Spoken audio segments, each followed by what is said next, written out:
Pacific ஓஷன்ல dark oxygen இருக்குன்னு உங்களுக்கு தெரியுமா?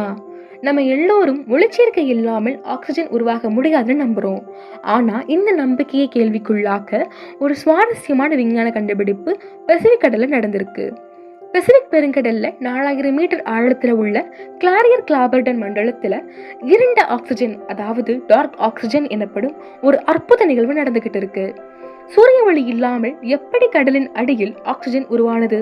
இதற்கு காரணம் கடலுக்கு அடியில் கிடைக்கும் நிக்கல்ட், கோபல்ட் போன்ற மெட்டல் செல் ஆன பாலிமெட்டாலிக் முடிச்சுகள். இவை ஜியோபாக்டீரிஸ் மாதிரி இயற்கை மின்னழுத்தத்தை 0.95 வாட்ஸ் உருவாக்கி கடல் நீரை ஹைட்ரஜன் மற்றும் ஆக்சிஜனாக பிரித்து விடுகிறது. இந்த கண்டுபிடிப்பு பூமியில் எப்படி உயிர் தோன்றியது என்பதனை பற்றி நம் யோசனையை மாற்றும் அளவிற்கு முக்கியம்.